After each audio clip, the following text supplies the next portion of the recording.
요한복음 4장 34절에서 38절의 말씀 우리 함께 봉독합니다.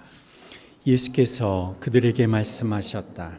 나의 양식은 나를 보내신 분의 뜻을 행하고 그분의 일을 이루는 것이다. 너희는 넉 달이 지나야 추수 때가 된다고 하지 않느냐? 그러나 나는 너희에게 말한다. 눈을 들어서 밭을 보아라. 이미 곡식이 익어서 거둘 때가 되었다.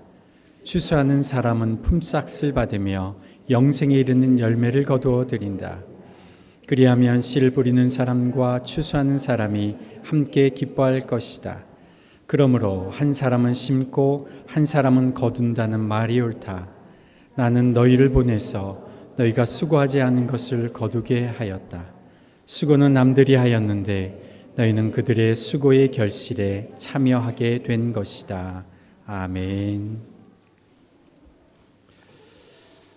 오늘은 우리가 추수감사주일로 드리는데, 추수감사절은 원래 한 해의 농사를 지어서 수확을 하면서 그것을 먼저 하나님 앞에 감사드리는 감사절기입니다. 그 시초는 미국의 추수감사절이 한국에 소개되면서부터 시작되었는데, 보통 미국의 추수감사절기가 11월 달에 많이 드리기 때문에 저희도 한국에서 많은 교회들이 11월 달에 추수감사 예배를 드렸습니다마는, 우리나라에는 고유의 명절인 추석이 사실은 한국의 추수감사절입니다. 그래서 우리 교회는 교회 고유의 명절인 이 추석에 맞춰서 추석 연휴가 낀 주일은 많은 분들이 지방에 가시는 관계로 예배를 잘 참석하지 못하시기 때문에 그 바로 전주에 저희가 조상에게, 우리 선대에게 감사하기 전에 우리 하나님 앞에 추수감사주일로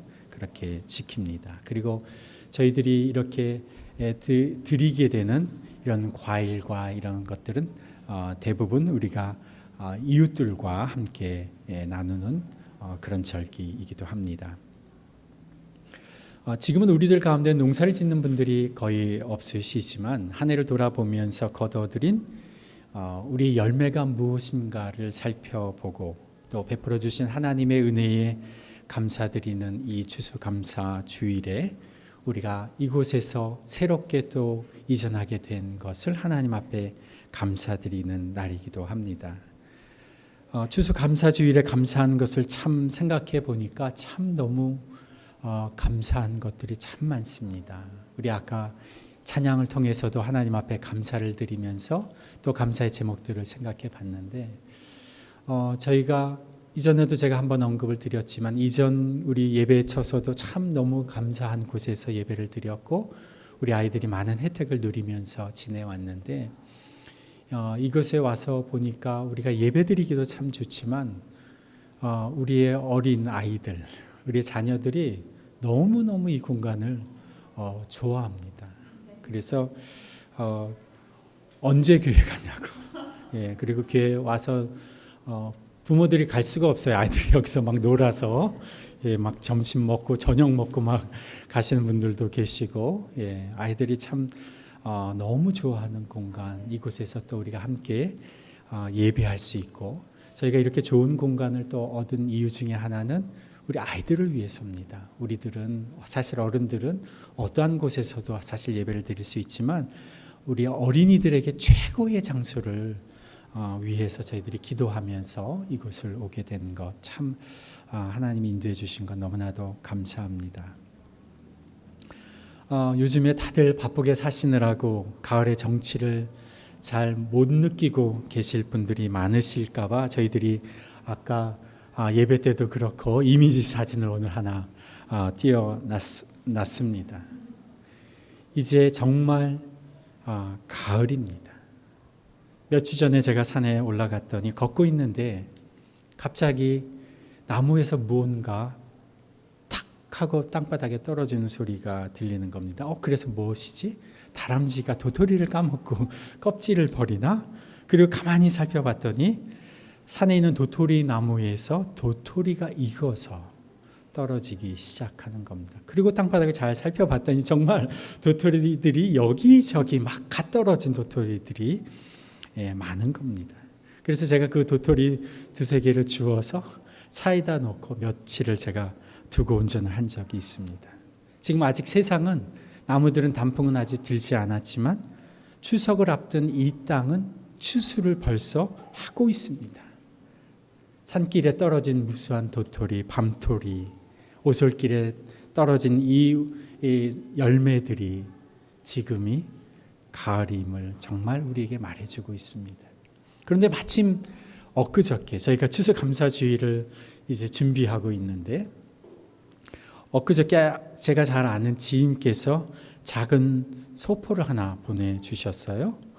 올해 논에서 재배하는 쌀을 막 수확해서 막 도정해서 보내주셨는데 올해 새로 나온 신상 햅쌀입니다. 지금 저기 두 봉지 이렇게 담겨져 있는 거 보이시죠? 제가 좀 보여드리려고 이게 신상 햅쌀입니다. 거기에 날짜를 적어 놓으셨는데 8월 마지막 주에 아마 배시고 그리고 도정을 9월 1일 날 하셔서 보내주셨어요.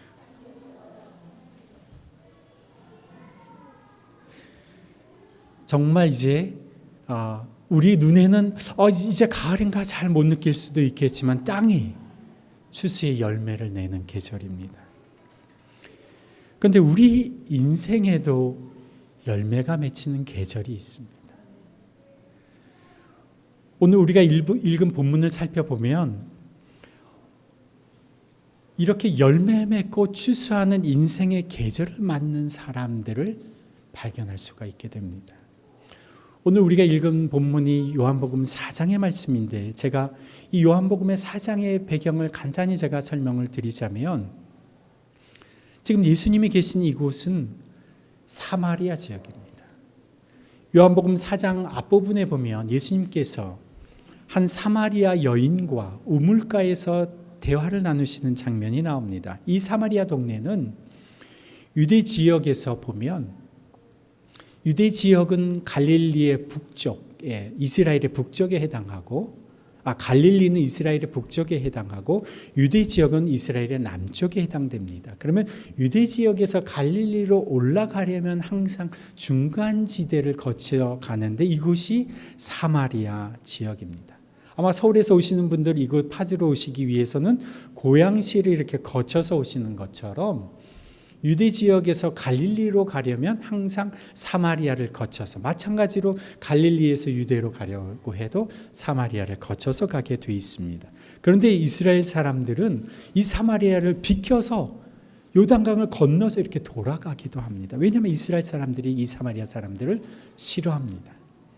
기원전 6세기에 아시리아가 이 지역을 점령했었는데 그때 아시리아 사람들이 이방인들이 그곳에 정착을 하게 되면서 이스라엘 사람들과 혼혈족들이 생겨나기 시작했습니다. 그 후손들이 태어나기 시작하고 그래서 이스라엘 사람들은 이 사마리아인들을 이방인과 결혼해서 유대인의 혈통을 더럽힌 사람들 그리고 그런 사람들의 후예라고 생각한 겁니다. 그래서 이스라엘 사람들은 사마리아 사람들과 상종을 하지 않습니다. 그런데 4장 앞부분에서 예수님께서 그 사마리아의 한 마을 수가라고 하는 마을에 들어가셔서 유대인이 상종하지도 않는 사마리아인에게 그것도 유대인 스스로도 유대인 여인과 말을 섞지 않는 그런 시대적인 상황 속에서 사마리아 여인과 말을 건네시는 겁니다. 나에게 물을 좀 주십시오.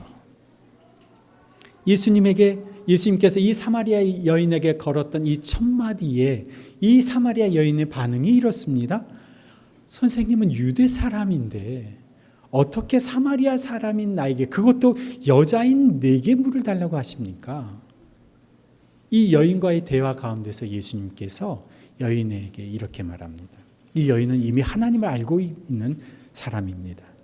참되게 예배를 드리는 사람들이 영과 진리로 예배를 드릴 때가 오는데 지금이 바로 그때다.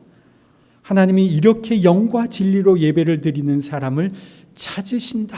우리는 그렇게 예배를 드려야 한다. 예수님께서 말씀을 하시니까 이 말을 듣고 여인이 이렇게 대답합니다.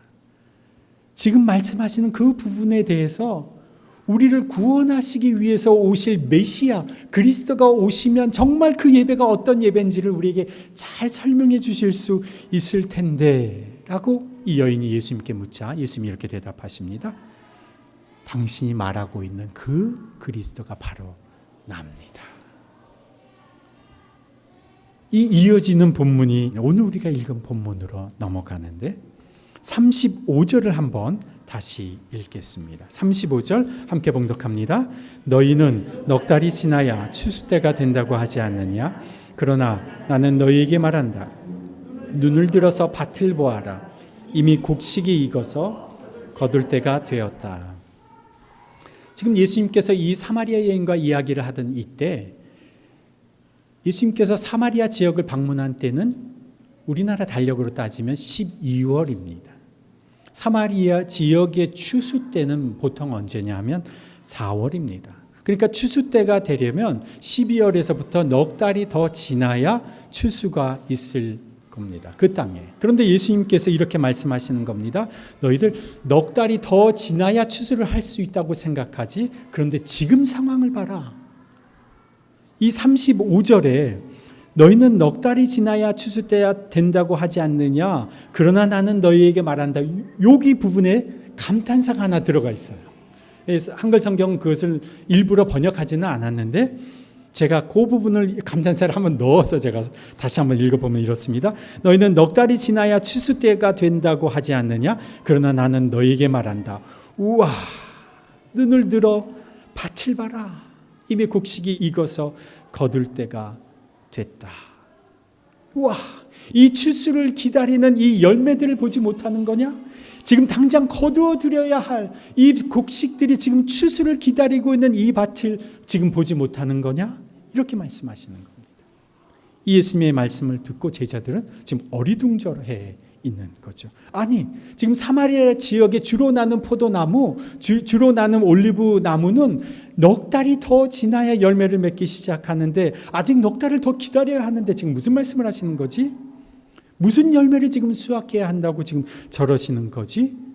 지금 예수님께서 말씀하시는 것은 사마리아 그 땅에 나는 포도나무의 열매, 올리브나무의 열매를 말씀하시는 것이 아니라 그 여인이 살고 있던 사마리아 지역의 수가라고 하는 그 마을의 영혼에 대해서 지금 말씀하고 계시는 겁니다. 무슨 일이 있었던 겁니까? 지금 사마리아 여인과 예수님이 이야기를 나누고 나서 예수님의 소문이 삽시간에 마을에 퍼졌습니다. 예수님께서 자신이 누군지를 밝히셨죠. 내가 너희들이 기다리던 그 사람이다, 메시아다, 그리스도라라고 하는 이야기를 이 여인이 마을에 퍼뜨리고 다닌 겁니다. 이 사마리아 사람들도 메시아를 기다리는 사람들입니다. 비록 정통 유대인들에게는 혼혈인의 후손이라고 멸시천대를 받기는 하지만 이들에게도 하나님에 대한 신앙이 있었습니다. 이스라엘 사람들처럼 이 사람들 모세오경을 붙들고 하나님을 믿는 사람들입니다.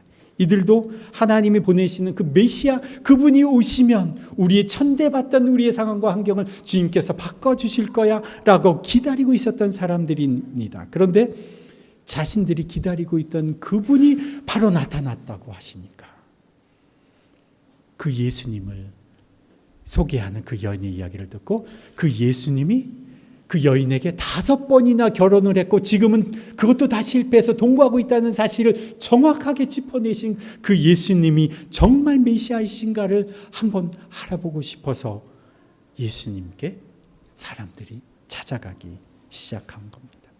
이 예수님이 메시아 그리스도가 맞다면 이 사람들은 모두 예수님을 통해서 이제 새로운 인생의 전기를 맞이할 수 있겠다라고 하는 기대감으로 이 예수님께 다가가는 거죠.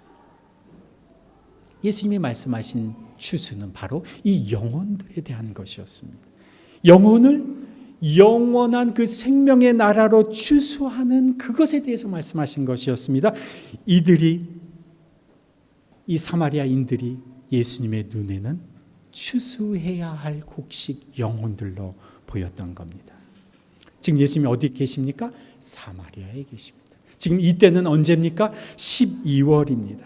그런데 지금 이곳이 추수의 계절입니다. 사마리아 사람들을 추수하는 인생의 추수의 계절을 맞이하는 사람들이 여기에 있는 겁니다.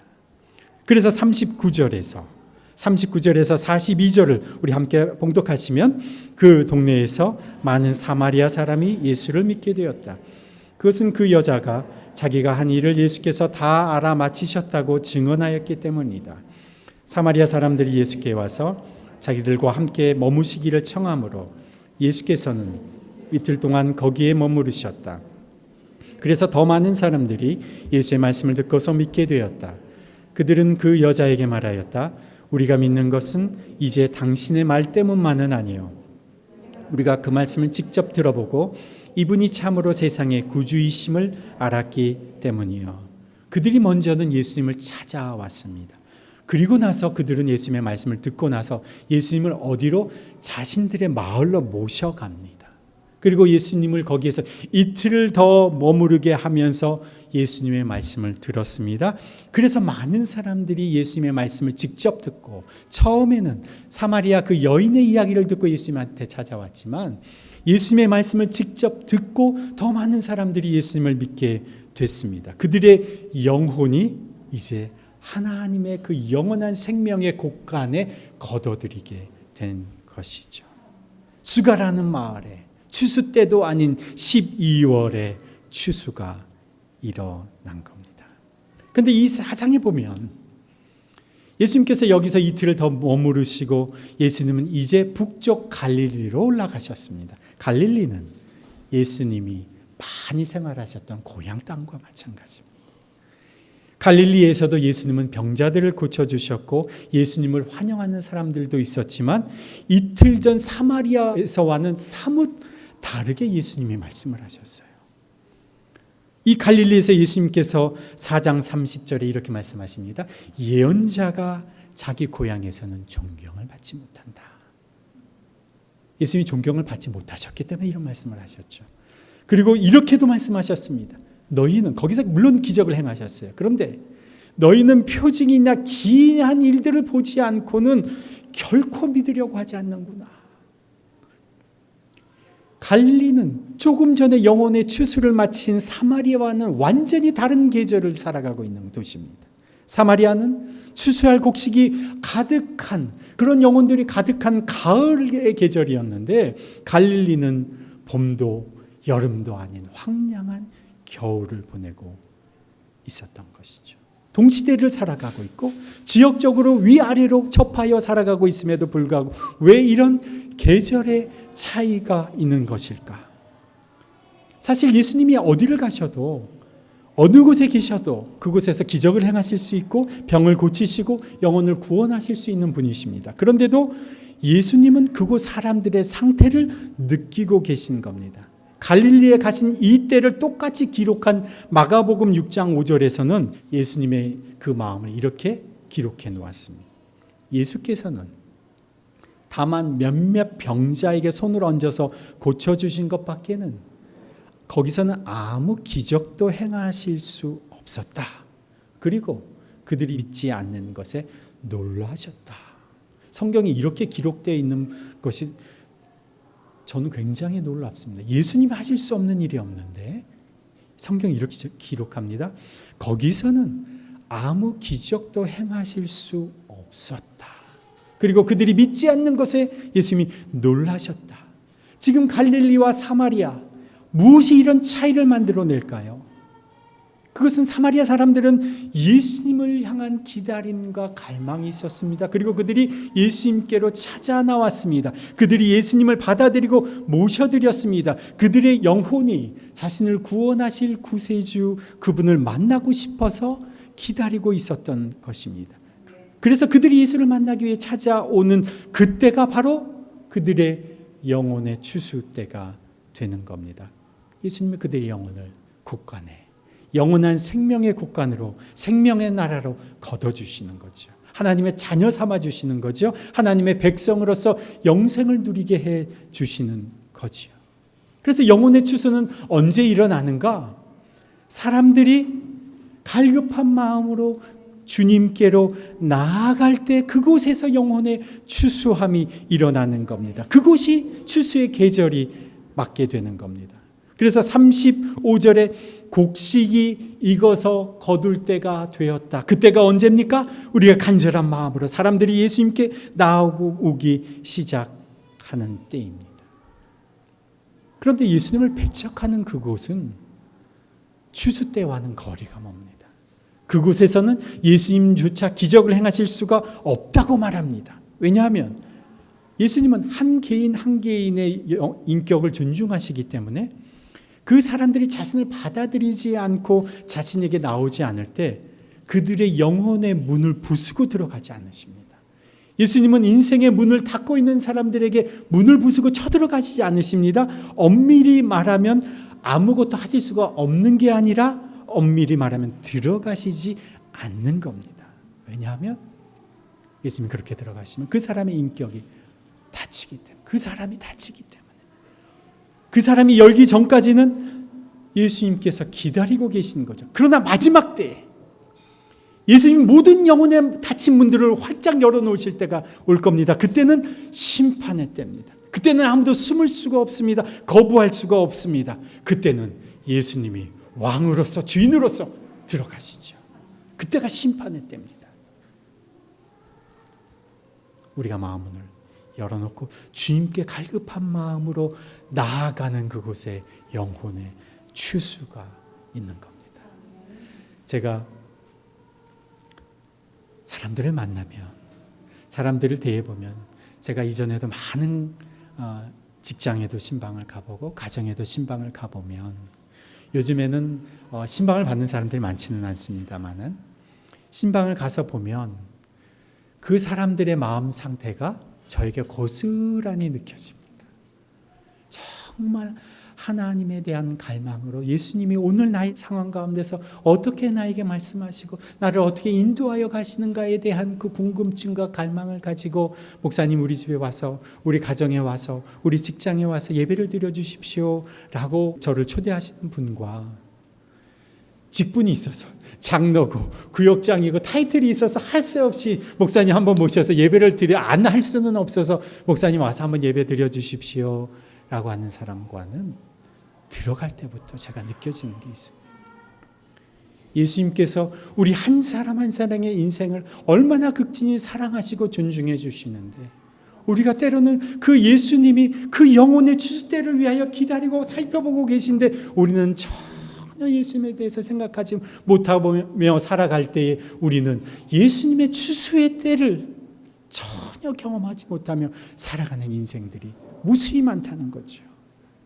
그래서 오늘 우리가 똑같은 시대를 살아가고 똑같은 지역에서 살아가고 똑같은 계절을 겪으면서 살아가는 것 같지만 어떤 사람은 그 계절이 예수님이 우리를 거둬주시는 영혼의 추수의 때가 되기도 하고 어떤 사람에게는 예수님이 아무 기적도 행하실 수 없는 계절이 되기도 합니다.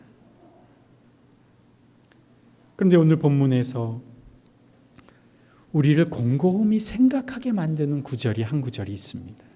36절의 말씀입니다. 36절의 말씀 한번 읽어볼까요? 추수하는 사람은 품삯을 받으며 영생에 이르는 열매를 거두어 드린다. 그리하면 씨를 뿌리는 사람과 추수하는 사람이 함께 기뻐할 것이다. 제가 36절을 읽으면서 추수하는 사람은 품삯을 받으며, 왜 영혼의 추수, 이 추수하는 사람들이 누구냐? 어떤 본문에서는 추수하는 그 일꾼들을 천사라고 표현도 하기도 했지만 여기서 추수하는 사람들은 추수하는 일을 위해 보내심을 받은 사람들, 바로 제자들이나 다른 사람들을 말하는 겁니다. 그런데 이 추수하는 사람은 품삯을 받는다. 왜 영혼의 추수를 위해서 일하는 사람을 품삯을 받는다고 하셨을까? 제 자신의 이게 곰곰이 생각해 보게 되는 질문이었습니다. 품삯이 무엇입니까? 먹고 살아갈 수 있도록 일한 것에 대해서 지불을 받는 것이 임금, 지불 받는 임금이 품삯입니다. 우리가 월급을 타듯이 임금을 받아야, 품삯을 받아야 먹을 양식을 사 먹을 수가 있습니다. 지금 이 상황이 앞에서는 영혼의 추수가 일어나는 사마리아에서의 사건이 일어나고 있고, 뒤에서는 갈릴리와 그 지역에서 영혼의 추수와는 상관없이 살아가고 있는 이 상황 속에서 예수님께서 왜 갑자기 품삯에 대해서 말씀을 하셨을까? 지금 제자들이 어디 갔다 온지 아십니까? 제자들이 어디 갔다 왔냐면 먹을 것을 사러 동네에 갔다 왔습니다. 여인과 대화를 나누는 동안에 먹을 것을 사러 동네에 갔다 왔습니다. 먹을 것을 구해서 예수님께 예수님 이제 식사를 하셔도 됩니다. 식사하십시오. 이렇게 말씀을 드렸는데 먹을 양식을 구해온 제자들에게 예수님이 이렇게 말씀하십니다. 내 양식은 마치 이렇게 말씀하시는 거예요. 오늘 본문을 제가 개인적으로 이렇게 설명을 드려보면 이렇습니다. 나는 이미 배부르다. 나는 이미 하나님으로부터 충분히 먹었다. 내가 하나님이 원하시는 일을 하고 그분의 뜻을 행하고 있으면 나는 이미 벌써 배부르다. 이렇게 말씀하시는 거예요. 제자들은 양식을 구하러 동네에 가서 돈을 주고 먹을 양식을 사왔는데 예수님은 나는 이미 양식을 먹었다. 나는 이미 배부르다. 내가 하나님의 일을 하면 하나님이 이미 나를 배부르게 해주셨다라고 말씀하시는 겁니다. 양식을 구해온 제자들, 돈을 주고 양식을 사온 이 제자들에게 예수님이 이렇게 말씀하시는 거죠. 너희들 먹을 것 얻으려고 마을 가서 돈 주고 사왔지 않았니? 그렇지. 너희들이 살아가는데 늘 주된 관심사가 너희들의 먹을거리 아니니? 내가 잘 안다. 그런데 추수하는 사람은 그 먹을 것 하나님이 책임지시는 거다. 추수하는 사람은 배고프지 않게 될 거다.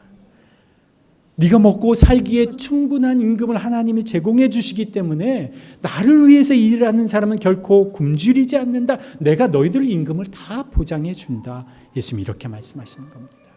추수하는 일에 참여하는 사람은 품삯을 하나님이 제공해 주시는 겁니다. 양식을 구하러 동네에 다녀야 겨우 먹을 양식을 사서 살아가는 것이 우리의 인생입니다. 그렇지 않습니까? 여러분 먹고 살기가 얼마나 힘듭니까? 겨우 가서 먹을 양식을 위해서 찾고 내 돈을 써서 그것을 구해와야 겨우 먹고 살지 않습니까? 그런데 하나님은 하나님이 원하시는 영혼의 추수를 위해 참여하는 일꾼에게는 굶기지 않으신다는 겁니다. 그 먹을 양식을 살 수 있는 충분한 임금을 제공해 주신다는 겁니다. 내가 하는 일에 참여하는 사람 배고프지 않을 거다. 내가 배부르게 먹게 해주겠다. 내가 먹을 양식을 공급해 주겠다. 이 말씀이 마태복음 6장 33절에 이미 예수님께서 여러 차례 말씀해 주신 말씀입니다. 너희는 먼저 그의 나라와 그의 의를 구하라. 그리하면 이 모든 것을 너희에게 더하시리라. 하나님이 이끌어 가시는 일에 참여하는 자로 살아가는 자는 하나님이 너희 임금, 너희 먹을 것 챙겨 주신다. 그러니 영혼이 추수를 기다리는 밭을 보거든 주저하지 말아라. 내가 임금 줄 테니 걱정하지 말고 추수에 동참해라. 그런데 기쁨은 임금을 받아서가 아니라 영혼의 추수 때문에 정말 기뻐하게 될 것이다. 예수님이 이렇게 말씀하시는 겁니다. 한번 이렇게 따라해 보실까요? 하나님께 임금 받고 삽시다. 다시 한번 하나님께 임금 받고 삽시다. 제가 이전에 교회에서 사역을 할 때 제가 그 교회에서 꽤 오랜 시간 사역을 했기 때문에 나중에는 적지 않은 사례를 제가 받았습니다. 매달 받았습니다. 작은 교회, 개척교회 목사님들에 비하면 꽤 큰 금액의 사례를 매달 받았습니다. 그런데 물론 작은 교회 목사님들에 비하면 참 늘 죄송한 마음이 있기는 했지만 제가 그 사례를 받는 것이 하나도 하나님 앞에서 사람들 앞에서 부끄럽지가 않았어요. 왜 그런지 아십니까? 그때 제가 교회 사역을 하면서 매년 한 해에 그 교회에 하나님이 부어주신 은혜가 얼마나 큰지 매년 1000명씩 교인들이 늘어났습니다. 올해 1000명, 내년에 1000명, 그 후년에 1000명. 하나님이 그곳에 영혼의 추수를 허락해 주신 거죠. 그런데 그 영혼의 추수에 참여하면서 제가 그 교회를 통해서 사례를 받았는데, 받으면서도 하나도 미안하지가 않고 죄송하지가 않았습니다. 물론 내가 복음의 씨앗을 뿌려서 거두는 열매는 아니지만 누군가 그 한 영혼들에 위해서 기도하며 복음의 씨앗을 뿌렸고, 그 영혼의 추수가 그곳에서 매년 그렇게 일어나는데, 그 추수하는 일에 참여하는 기쁨이 정말 말할 수가 없는 겁니다. 너무 행복한 거예요. 너무 기뻐요. 정말 감당할 수 없을 만큼 많은 사람들이 몰려오는 것을 경험하죠. 그러니까 제가 받는 사례는요, 제가 누리는 기쁨에 비하면 매년 와, 하나님이 이렇게 역사하시는구나, 그 한복판에서 느끼는 하나님의 역사하심을 경험하는 기쁨에 비하면 제가 받는 사례는 아주 작은 액세서리에 불과할 뿐입니다. 지금 무엇이 여러분의 눈에 보이십니까? 지금 이 시대는 예수님이 말씀하신 것처럼 표징이나 기이한 일을 보지 않고서는 결코 사람들이 믿으려고 하지 않는다고 말한 갈릴리와 같습니다. 교회는 엄청나게 사람들로부터 욕을 먹고 지탄을 받고, 이런 세상 속에서 기존에 믿음이 있던 사람들도 장기간 이 코로나 사태로 인해서 현장 예배에 참석하지 못하고 하면서 거의 30% 가까운 사람들이 어디론가 사라져버렸습니다. 내 믿음이 정말 진짜인가 가짜인가 스스로 시험하는 시험의 무대이기도 합니다. 신앙이 정말 이 코로나 시대에 어떤 의미가 있는가 사람들이 묻기 시작합니다. 교회도 마찬가지입니다. 이 코로나 시대 속에서 정말 왜 교회가 존재하는지, 무엇을 위해 교회가 존재하는지 질문하지 않을 수 없는 그런 시대를 저희들이 살아가고 있습니다. 그러나 곧 위드 코로나 시대가 다가옵니다. 금방 다가옵니다. 그리고 그 이후는 포스트 코로나 시대로 전환되게 되면 엄청난 변화가 다가옵니다. 코로나로 이 사태로 인해서 정말 많은 사람들이 신앙을 잃고 세상으로 떠나가게 될 것입니다마는, 그러나 한편에서는 하나님이 아니고서는 희망이 없다고 결론을 짓는 영혼들이 주님께로 다시 돌아오는 시대가 다시 시작된다는 겁니다. 한 무리의 사람들은 여전히 갈릴리 시대 속에서 살아갈 것이지만, 또 한 무리의 사람들은 진지하게 예수님을 찾는 사람들이 생겨나기 시작할 것이고, 예수님께 나왔던 사마리아 사람들처럼 추수를 기다리는 영혼들이 주님께로 나오는 추수의 계절이 또 한편에서는 시작되게 될 것입니다. 여러분 지금 상황을 보십시오. 인터넷에, 온라인에, 허공에 떠 있는 영혼들, 방황하는 영혼들이 얼마나 많습니까? 지금까지 갈 곳 몰라서 가고 싶어도 교회가 오지 말라니까 못 가시는 분들도 계시고, 어디에 진짜 예수님이 계실까? 예수님이 살아계신 곳이, 이 시대 속에서 예수님이 어디에 살아계실까? 정말 겉모습만이 아니라, 종교인이 아니라 정말 살아있는 신앙인들이 모여서 살아가는 그런 공동체가 어디에 있을까? 정말 예수님을 만날 수 있는 그런 곳은 없을까? 예수님이 친히 이끌어가시는 그런 교회가 없을까? 그런 사람들이 예수님을 찾기 시작한다는 겁니다. 예수님을 진정으로 찾는 사람들이 찾아가는 곳, 여기가 바로 그런 곳이어야 되지 않겠습니까? 예수님이 바로 여기에 계십니다. 예수님이 바로 여기 나와 함께 계시고, 예수님이 바로 여기 우리와 함께 계십니다. 여기 이곳에는 형식만 있는 것이 아니라 여기에는 삶이 있습니다. 여기 나오신 분들은요, 숨을 수가 없어요. 삶이 다 드러납니다. 나와 주님과의 관계가 다 드러납니다. 살아있는 주님과의 관계가 여기에 있습니다.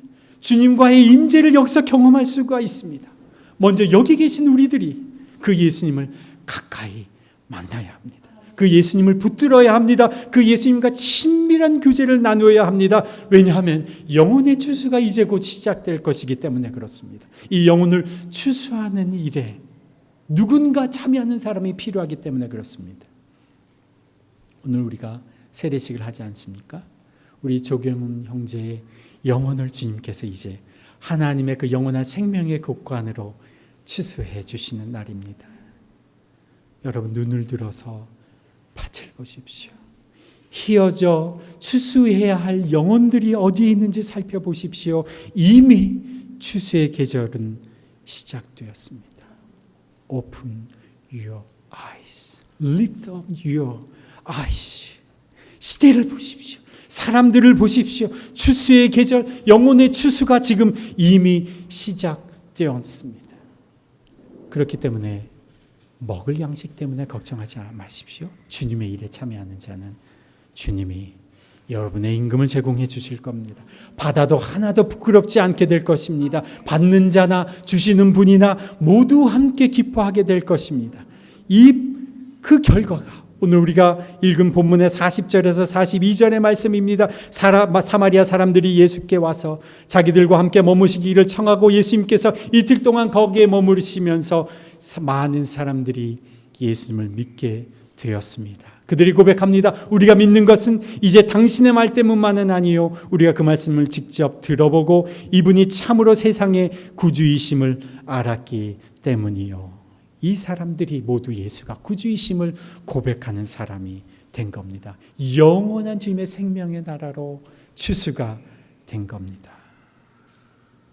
여러분이 이 추수하는 일에 참여하라고, 여러분이 여러분의 자금을 포기하라고 말씀드리는 것이 아닙니다. 살아가는 그곳에서 눈을 들어 영혼들을 살펴보십시오. 시대를 살펴보십시오. 그리고 주님의 추수에 어떻게 참여할 수 있는지를 생각해 보십시오. 이 수가라고 하는 이 마을의 여인처럼 추수에 참여해 보십시오. 주께서 여러분의 먹을거리, 여러분의 임금을 책임지십니다. 주님이 여러분을 책임지십니다. 주님이 여러분의 인생을 책임지십니다. 주님이 여러분의 먹을거리와 인생을 모두 책임져 주실 겁니다. 이것을요, 제가 여러분의 인생을 하나님이 책임져 주셨다고 하는 사실을 제가 증언하게 될 것이고, 여러분 스스로도 서로 간에 하나님이 내 인생을 책임져 주셨다고 하는 사실을 증언하게 될 겁니다. 기도하겠습니다. 주님, 이 추수의 계절, 감사의 계절에 영혼의 추수를 생각합니다. 주님, 우리 영혼이 주님 안에서 구원의 확신과 영생의 소망 가운데 흔들림이 없이 살아가도록 인도해 주십시오. 예수님께서 내 안에 계시고 내가 예수 안에서 사는 신비를 내가 날마다 경험하게 해 주십시오. 오늘 이 시대 속에서 주님께서 행하시는 일을, 이 영혼의 추수 때를 분별하게 해 주십시오. 이제 위드 코로나 시대, 그리고 포스트 코로나 시대를 맞게 될 우리들이 주께서 거두실 그 영혼들의 추수를 위해서 우리가 주님의 일꾼으로 쓰임받는 저희들 되게 하여 주옵소서. 그리하여 우리의 인생을 책임지는 분이 주님이심을 우리가 우리의 삶에서 경험하고 간증케 하여 주옵소서. 이제는 우리 구주 예수 그리스도의 그 지극하신 은혜와 하나님 아버지의 그 무한하신 사랑과 성령님의 교통하심과 역사하심이 눈을 들어 휘어져 추수할 영혼들을 보며 주님의 추수의 일꾼으로 쓰임받기를 소원하고 결단하며 세상으로 나아가는 주님의 백성들 위해, 속한 가정과 일터 위에, 주의 몸된 교회 공동체 위에 이제로부터 영원토록 함께 하시기를 간절히 축원하옵나이다. 아멘.